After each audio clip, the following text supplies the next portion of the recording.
महापर्व चैत्र नवरात्रि। और चैत्र नवरात्रि पर मां की पूरे देश भर में बड़े ही भक्तिभाव के साथ पूजा आराधना की जाती है। देश के मंदिरों में, हर घरों में आज, जैसा कि हम सब जानते हैं कि मां का आज चौथे स्वरूप की पूजा देश भर में बड़े विधि विधान के साथ की जाती है। तो आज है मां कुष्मांडा का दिन और मां कुष्मांडा की पूजा बड़े ही भक्ति भाव के साथ, नियम संयम और सदाचार के साथ की जाती है। मां कुष्मांडा की महिमा पर चर्चा करने के लिए हमारे साथ स्टूडियो में मौजूद हैं आचार्य जीतू जी। मैम, आपका बहुत स्वागत, अभिनंदन। धन्यवाद। तो मैम से जानेंगे कि क्या है आज के दिन की विशेष महिमा।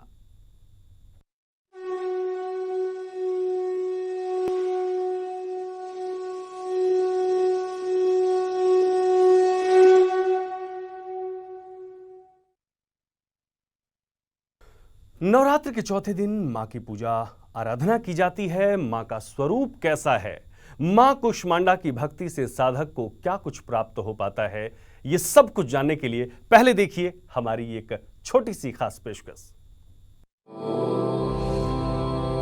चैत्र नवरात्र के चौथे दिन मां कुष्मांडा की पूजा आराधना की जाती है। मां कुष्मांडा की पूजा उपासना से साधक के सभी प्रकार के रोग, शोक और कष्ट दूर हो जाते हैं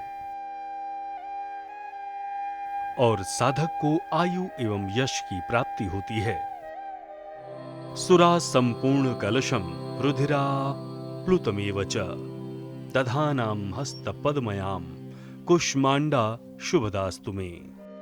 श्रीमद् देवी भागवत में ऐसा कहा गया है कि देवी ने अपने मंद हास्य द्वारा ब्रह्मांड की उत्पत्ति की थी और यही कारण है कि इनका नाम कुष्मांडा पड़ा। अष्टभुजाओं वाली मां कुष्मांडा का निवास सूर्य के भीतरी लोक में रहता है, इसलिए दसों दिशाएं इन्हीं के तेज से प्रकाशित हैं। नवरात्र पूजन के चौथे दिन सिंह पर सवार देवी कुष्मांडा के स्वरूप की उपासना से साधक का मन अनाहक चक्र में होता है। कहा जाता है कि मां की उपासना भवसागर से पार उतारने के लिए सर्वाधिक सुगम और श्रेयस्कर मार्ग है। देवी कुष्मांडा अष्टभुजा से युक्त हैं, इसलिए इन्हें देवी अष्टभुजा के नाम से भी जाना जाता है। देवी अपने हाथों में क्रमशः कमंडल, धनुष, बाण, कमल का फूल, अमृत से भरा कलश, चक्र और गदा धारण करती हैं। वहीं देवी के 8वें हाथ में कमल फूल के बीच की माला है। ये माला भक्तों को सभी प्रकार की रिद्धि सिद्धि देने वाली है।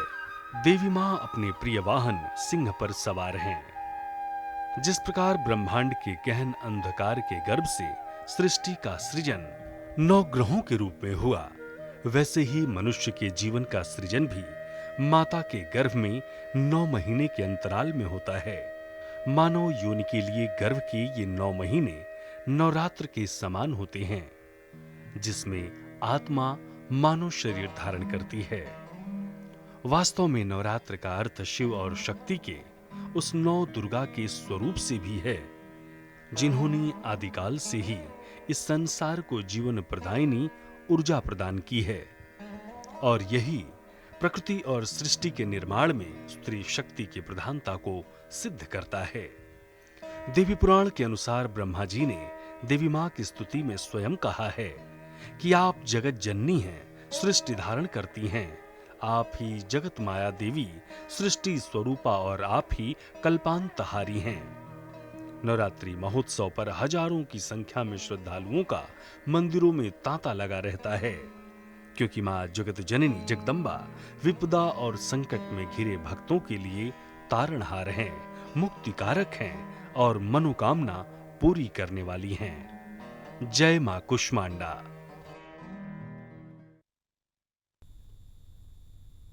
अद्भुत है मां का स्वरूप, मां की महिमा भी अनंत है। मां के जितने रूप उतनी ही उनकी महिमा। सबसे पहले मैम हम यही जानना चाहेंगे, हमारे दर्शक को यही बताएं कि जिस प्रकार से हम माता शैलपुत्री, मां ब्रह्मचारिणी या फिर मां चंद्रघंटा के बारे में उनके स्वरूप की जब हम चर्चा करते हैं तो भाव कुछ और हो जाते हैं। और आज देखिए, आज जैसा कि मां का स्वरूप है अष्टभुजाओं वाला, तो क्या कुछ खास है, मां क्यों इस प्रकार से रूप धारण करती हैं?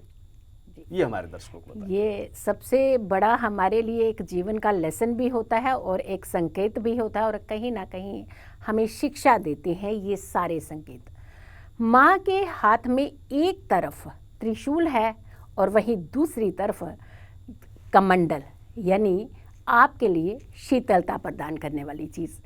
दूसरी तरफ माँ के हाथ में एक गदा है और वहीं दूसरे हाथ में, अगर हम दूसरा हाथ की बात करते हैं तो वहाँ माँ के हाथ में कमल का फूल है।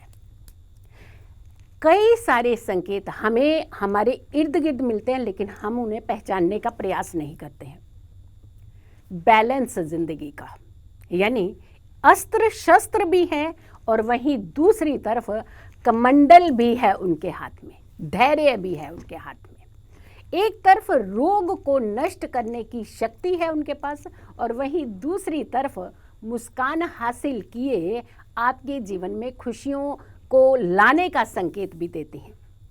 एक तरफ माँ बुद्धि के विकास की बात करती हैं और वहीं दूसरी तरफ आपके अंदर एक स्मरण शक्ति आने का प्रयास भी करती हैं।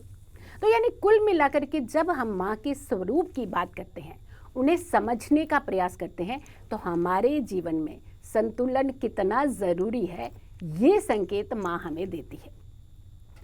फिर आती है बात कि हम इर्द गिर्द के संकेतों से हम अपने जीवन के अंदर क्या ढालना चाहते हैं।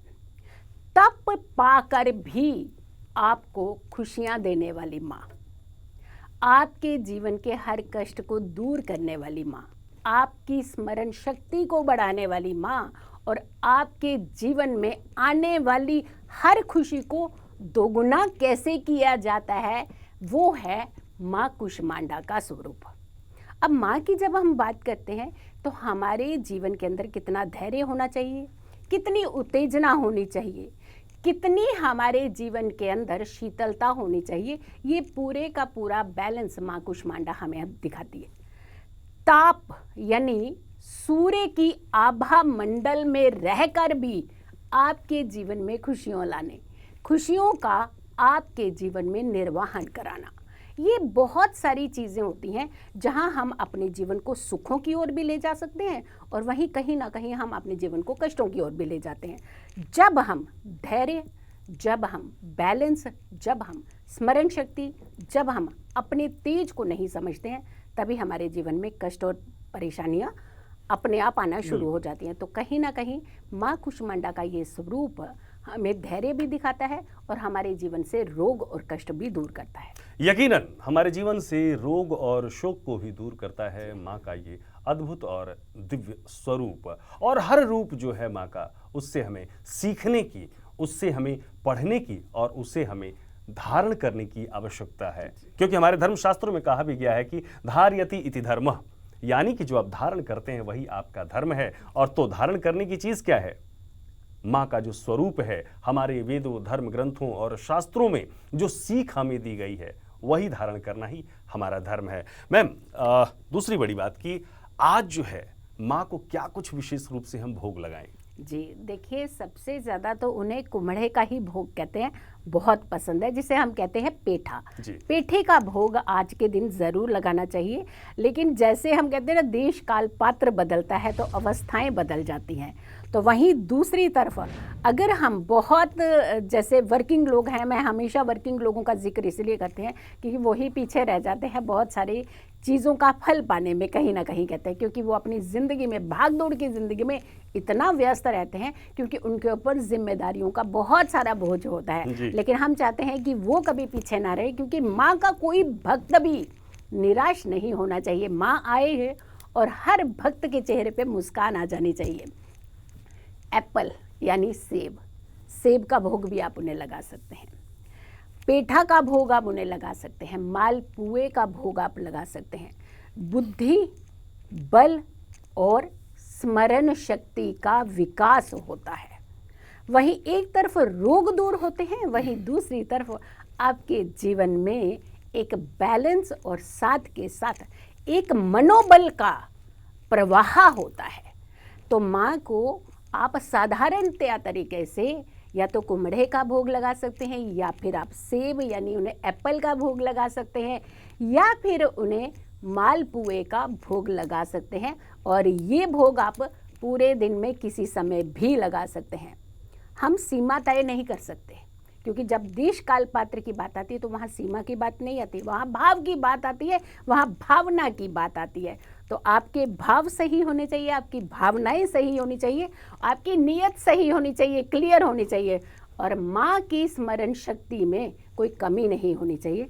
तो माँ तो बेड़ा पार लगाती बिल्कुल ही है। बिल्कुल मैम। और ऐसे भी इसीलिए कहते हैं कि भाव वत्सल भगवान हैं, जी। भगवान तो भाव के भूखे हैं। बिल्कुल। तो इसी प्रकार से आपकी भाव की प्रधानता है और अपने भाव के अनुरूप माँ को श्रद्धा पूर्वक आपके पास आप जिस चीज को लेकर सक्षम हैं वो माँ को अवश्य भोग लगाएं। अब दूसरी बात करते हैं कि आज माँ का जो स्वरूप है उस स्वरूप के हिसाब से माँ को क्या हम श्रृंगार अर्पित करें? जी, देखिए, कॉम्प्लिकेशंस तो हम ही बना देते हैं। माँ को तो बहुत साधारण चीज़ें प्रिय हैं। माँ को तो आपका प्यार पसंद है सबसे ज़्यादा, और प्यार में कमी छोड़ेंगे तो आप चाहे 10 चीज़ें उनके सामने लगा दीजिए, भोग लगाने में 10 चीज़ें रख दीजिए, उन्हें चढ़ाने में बहुत सारी चीज़ें लगी। लेकिन हाँ, लाल रंग माता रानी को बहुत प्रिय है, और माँ दुर्गा को भी लाल रंग बहुत प्रिय होता है।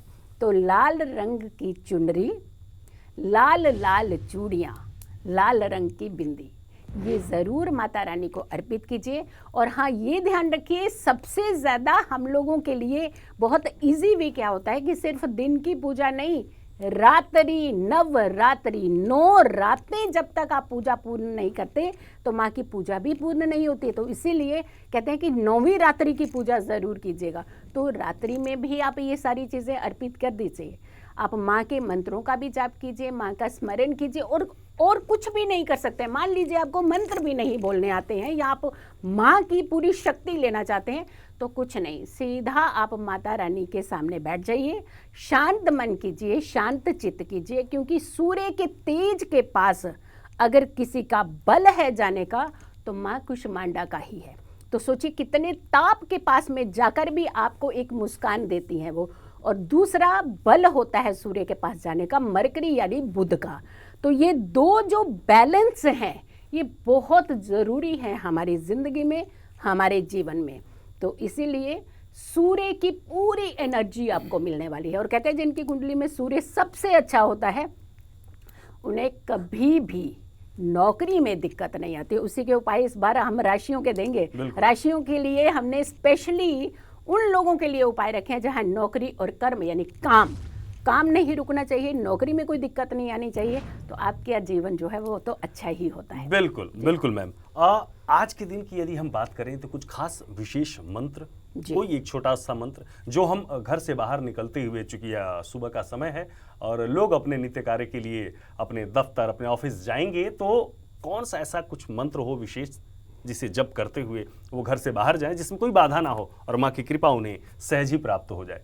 देखिए, सबसे पहले तो आप दुर्गा के ही मंत्र अगर करते हैं, ओम दुम दुर्गाय नमः सबसे उत्तम मंत्र होता है, और इस समय इसी का मंत्र ज़्यादा जपना चाहिए, ज़्यादा करना चाहिए। लेकिन इसके अलावा ओम शक्ति रूपाय नमः, ओम शक्ति रूपाय नमः, यानी आपके अंदर वो बल, वो शक्ति होनी चाहिए ताकि आप अपने जीवन में जहाँ भी चले जाएं, जिस अवस्था में भी चले जाएं, तो अपने जीवन को एक मुस्कान देते हुए घर वापस आएं, एक शक्ति, एक शांति प्रदान करते हुए वापस आएं, ताकि आप अपने पूरे परिवार को शांति और शक्ति दे सकें। देखिए, हमारे ऊपर निर्भर करता है हम सामने वाले को क्या देते हैं। अगर मुस्कान होगी तो मुस्कान देंगे, अगर हम चिड़चिड़े रहेंगे तो चिड़चिड़े सामने वाले को वही परोसेंगे हम। तो कभी भी जिंदगी में ध्यान रखिए, धैर्य, बैलेंस, ये बहुत ज़रूरी है। समस्याएं आती हैं, समस्याएं चली जाती हैं, लेकिन माँ आई है तो आपके इर्द गिर्द कोई भी समस्याएं नहीं रहने देंगी। तो चिंता नहीं करनी है, घबराना नहीं है, बस माँ की भक्ति करनी है जी। तो इस प्रकार से आप छोटे छोटे मंत्रों का जप करके माँ की कृपा प्राप्त कर सकते हैं, और इस प्रकार से निरंतर आप जो है घर पे मंत्र जप करते रहें। जैसा कि इस नवरात्र में 9 दिनों तक लगातार माँ की पूजा आराधना की जाती है और घर में अखंड ज्योत जलाई जाती है। तो अखंड ज्योत क्यों जलाई जाती है, क्या महात्म्य है, क्या महिमा है, क्यों नवरात्र के इन 9 दिनों में अखंड ज्योत जलाई जाती है, देखिए।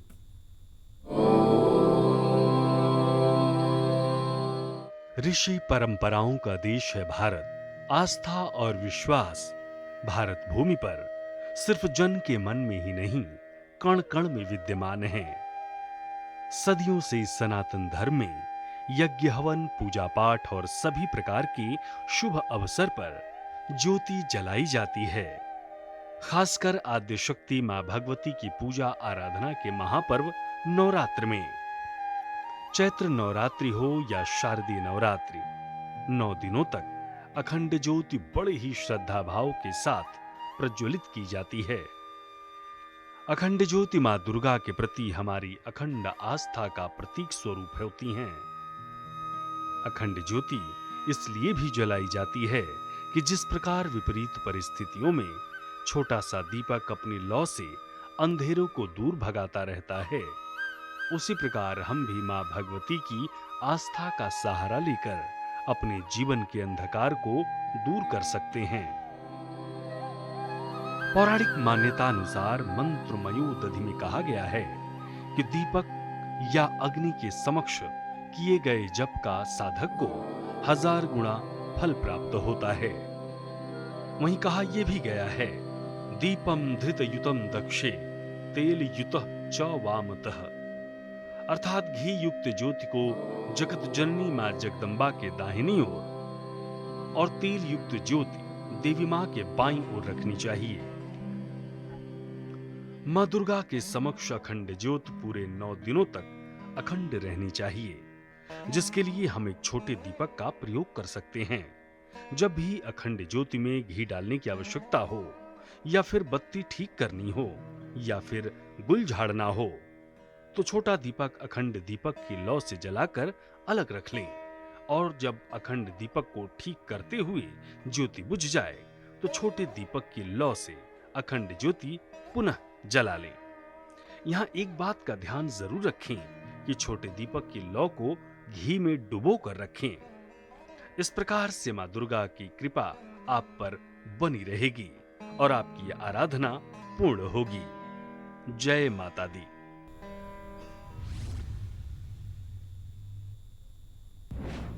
मां की आराधना और उपासना कहीं ना कहीं हमें प्राण शक्ति, हमें ऊर्जावान बनाती है। मैम, जैसा कि हम चर्चा कर रहे थे लगातार कि किस प्रकार से हमें मां की आराधना करनी चाहिए, लेकिन यदि हम अखंड ज्योति की बात करें, एक पल के लिए मान लें कि किसी कारणवश हवा की वजह से या पंखे की वजह से कोई ना कोई कारण ऐसा हो जाए कि दीपक यदि बुझ जाए, तो उस दौरान क्या करें? क्योंकि अक्सर लोग जब भी पूजा पाठ के मामले में बहुत सेंसिटिव होते हैं तो डर जाते हैं, तो ऐसे में क्या उपाय है? देखिए, डर और वहम और भय ये तो वैसे भी भक्ति के नजदीक जाने ही नहीं देते हैं। तो डर किस चीज का? अब देखिए, मान लीजिए आपकी बातें शांत हो गई किसी कारण से, या हवा से शांत हो गई, या आपका हाथ लग गया शांत हो गई, तो आपको इतना डरने और इतना घबराने की क्या जरूरत है? माँ कहीं कहीं संकेत भी देती है, परीक्षा भी लेती है, तो हमारे धैर्य की परीक्षा तो वो लेती ही है ना। और हम भी तो अपने परिवार के सदस्यों की परीक्षा हर दिन लेते हैं। बॉस अपने एम्प्लॉय की परीक्षा लेता है, एम्प्लॉय अपने बॉस की परीक्षा, बच्चे पेरेंट्स की, पेरेंट्स बच्चे की। तो ये परीक्षा की घड़ियां होती हैं, इसे पार करना बहुत ज़रूरी होता है, इसमें उत्तेजना की ज़रूरत नहीं होती। तो सबसे पहले अगर बाती शांत हो गई है तो आप दूसरी बातें फिर से जलाइए, माँ से क्षमा याचना कर लीजिए। कोई आपसे ज़िंदगी में कभी कोई भूल हो गई है, कोई चूक हो गई, तभी कहते हैं ये जो व्रत आते हैं ना, ये व्रत जो भूखे रहने के लिए नहीं आते हैं कभी भी। व्रत इसलिए आते हैं कि हमें अपने बारे में जानना बहुत ज़रूरी है, अपनी इंद्रियों को वश में करना बहुत ज़रूरी है। कहाँ गलती, कहाँ चूक हो रही है उसे समझना ज़रूरी है, और पुनः वो गलती नहीं करना ज़रूरी है। इसलिए व्रत होते हैं। शांत ज्योत को फिर से जलाइए और दोबारा से माँ का स्मरण कीजिए।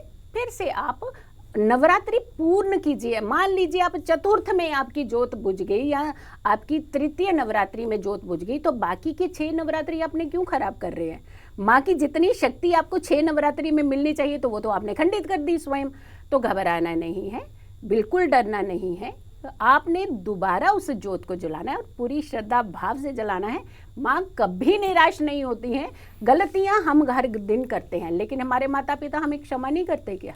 हम सुबह गलती करते हैं, शाम को क्षमा कर देते हैं। तो माँ आपको क्षमा कर देती हैं, लेकिन आपने डर और वहम नहीं पालना है, ताकि आपने बाकी नवरात्रि अपने खराब नहीं करने हैं। बिल्कुल मैम। अब बात करते हैं जिसका हमारे दर्शकों को बड़े बेसब्री से इंतजार रहता है कि किस प्रकार से हम अपनी राशि के अनुसार जी माँ की पूजा आराधना करें, माँ को क्या भोग लगाएं और कौन सा आज के दिन वस्त्र धारण करें, और वो वस्त्र धारण करके जब हम घर से बाहर निकलें तो हमारा दिन बेहद शुभ और खास बन जाए। मैम देखिए, आज के दिन तो आप सभी ने लाल वस्त्र ही धारण करने हैं, और अगर मान लीजिए नहीं भी किए हैं, आप निकल चुके हैं ऑफिस के लिए, तो तब क्यों वहम डर, हमने कहा ना वहम और डर तो रखना ही नहीं है आपने। अगर नहीं है लाल वस्त्र तो जहां ऑफिस में, वहां पे आजकल हर ऑफिस के अंदर ना मंदिर बना हुआ है, हर ऑफिस के अंदर भगवान जी जरूर स्थापित किए हैं। तो आपने एक छोटा सा तिलक ले लीजिए, रोली का तिलक लगा लीजिए। नहीं आप माथे पे लगाना चाहते हैं, कुछ सेंसिटिव वर्क होते हैं, कहते हैं कि ये इतना सारा वहम है, इतने सारे तिलक लगा दिए, तो कहीं नहीं, आपने कुछ नहीं। लेफ्ट हैंड के बीचों बीच अपना एक रोली से तिलक करके मुट्ठी बंद कीजिए, माँ का स्मरण कीजिए और पूरा दिन काम कीजिए, तो आपके साथ एक बड़ी अच्छी शक्ति और एनर्जी रहेगी। अब हम करते हैं बात राशियों की, क्योंकि राशियां आपका इंतजार और आप राशियों का इंतजार करते हैं। चलिए मेष राशि की बात करते हैं और साथ के साथ हम वृश्चिक राशि की बात करते हैं। ये दोनों राशियों के स्वामी मंगल होते हैं, लेकिन आज बात हो रही है सूर्य की, आज बात हो रही है आपकी नौकरी की, आपके कर्म की, आपके काम की, आपके एनर्जी की।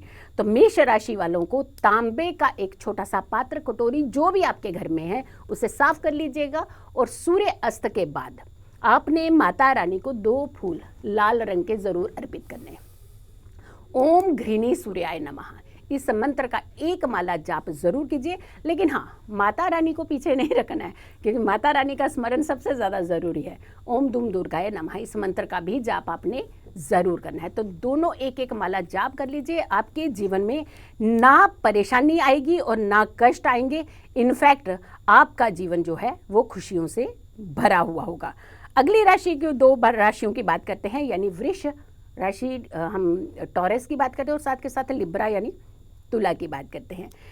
एक जोड़ा लाल फूल और साथ के साथ एक जोड़ा सेब, हमने कहा ना सेब का भोग लगा सकते हैं आप आज के दिन। ये सेब जो आप भोग लगाएंगे तो माता रानी से ही प्रसाद रूप में आपने वापस लेना है, और अपने घर के हर सदस्य ने इस प्रसाद का सेवन जरूर करना है आज ही के दिन, आज ही की रात्रि से पहले। तो ये उपाय भी आप जरूर कीजिए। अब ये नहीं कि हमने प्रसाद चढ़ाया तो कल सुबह ही उठाएंगे, नहीं। प्रसाद वैसे भी कहते हैं कि जब चढ़ाया जाए तो उसके कुछ मिनट के बाद में प्रसाद को वहाँ से उठाना ज़रूरी माना जाता है। ये भी एक बहुत बड़ी कहानी है इसके पीछे भी, तो आपको इसको बारे में भी ज़रूर समझना चाहिए। अब करते हैं बात की मंत्र ओम आदित्याय नमः।